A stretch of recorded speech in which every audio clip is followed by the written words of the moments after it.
Hello everyone. Today I'll explain to you a poem by John Milton. The title of the poem is On His Blindness.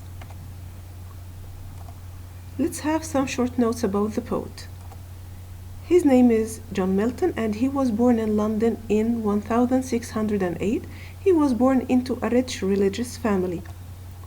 His family brought him up to work in the church and he wished to be a priest.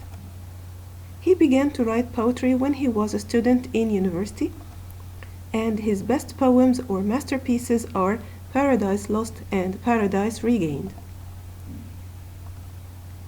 So, what is the main idea of this poem?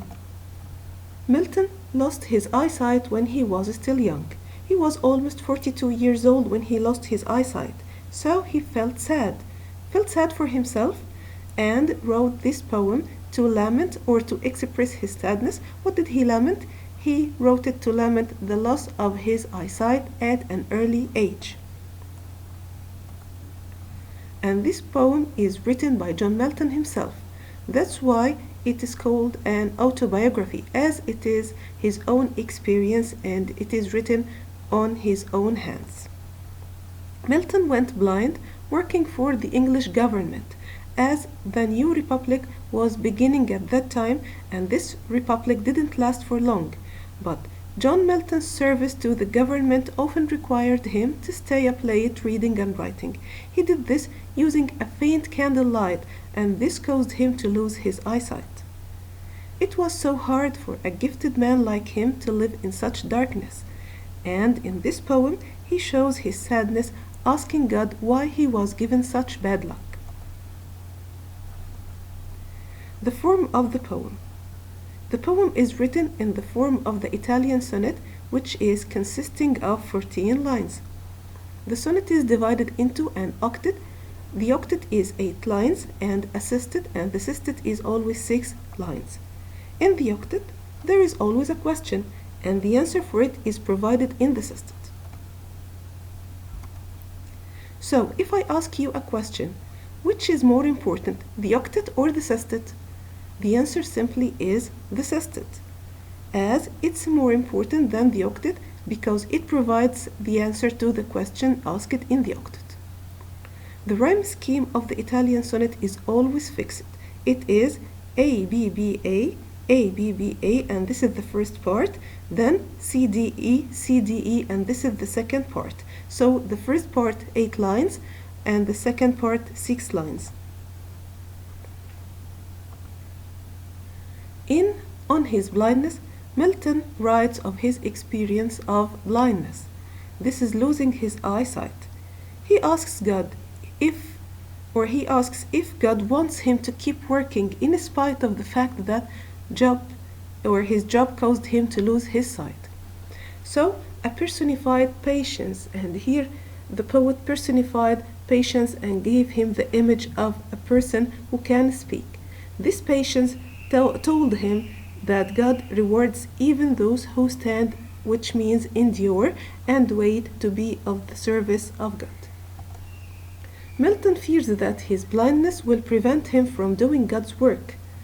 Patience tells him that even his idleness is useful to God if he continues to have faith. If you are a faithful man, then you are serving God actually. Let's start with the octet, the first part of the poem consisting of 8 lines, and of course there is a question in this part. When I consider how my life is spent, or have my days in this dark world and wide, and that one talent which is death to hide, lodged with me useless, though my soul more bent, to serve there with my Maker and present my true account, lest he returning chide, doth God exact day labor lie denied, I fondly ask but patient to prevent. By beginning line 1 with the word when, Milton immediately signals that he introduces the main idea to follow.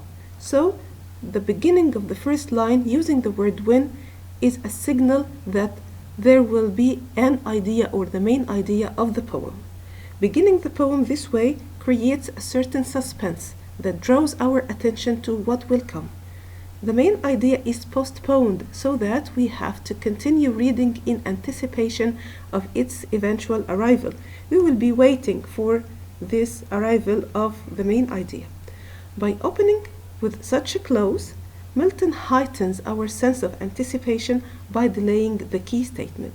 So we are eager to know why he is asking such a question, or what is the main idea. So let's see together the paraphrase. The poet thinks how he lost his eyesight while he was still young.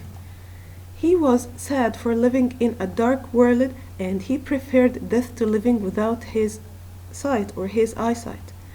He had eyes, but they were useless as he couldn't see with them. He said that he couldn't serve his God as he was blind, and he wanted to work hard to please God. So he asked if God expected him to serve, work, and pray while he is blind. Of course, this is a useless question because patience here prevented him and stopped him from saying such a question. He only thought of it, but patience gave the answer to the question, and this answer was in the second part, which is the sestet. So, if we comment on that stanza, we can say that the poem has now become a kind of dialogue between the part of the speaker that is tempted to complain and the part of the speaker that is willing to wait on God and trust Him, as there is always two parts inside each one of us, the one or the part that is always complaining and the part that always tells us to wait. Here is the same. Within the same poet, there are two people, the one who asked the question and the one who tells him just to wait and be patient. Here, patience is a key word. So, the poet is tempted to complain, and the part of the speaker, or the other part inside him, which is, or that is willing to wait on God and trust Him to do what is good and right. Here, patience prevents him from asking such a question and emphasizes that patience is the best solution for his problem. Let's have a look on the figures of speech. We have alliteration, the word world and wide, days and dark, my and maker, me, my and more, labor and light, does, day and denied, patience, prevent, and the importance of the alliteration is that the repetition of the same sound gives a music that appeals our sense of hearing. We have a metaphor in the first line, when I consider how my light is spent. Here the poet gave his side the image of light. We have also personification.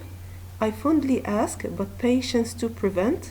The poet personifies patience like a person that can talk. Let's have a look on the second part of the poem that provides the answer for us, which is the sestet. That murmur soon replies, God doesn't need either man's work or his own gifts. Who best bear his mild yoke? They serve him best, his state is kindly, thousands at his bidding speed, and post over land and ocean without rest. They also serve who only stand and wait, and this last line is very, very important. So, the paraphrase is, Patience says to him that God doesn't need his service, prayers, or work. God also doesn't need man to use his gifts. God only wants people to obey him and submit to his will, accept his fate. He is a great king. He refers to God. He is a great king. Lots of people are active in his service all the time. And when we write anything related to God, we capitalize the letter. So here we capitalized the H in his because it refers to God. The people who are patient serve him well. The rhyme scheme, this is CDE, this is the second part or the sestet, and the figures of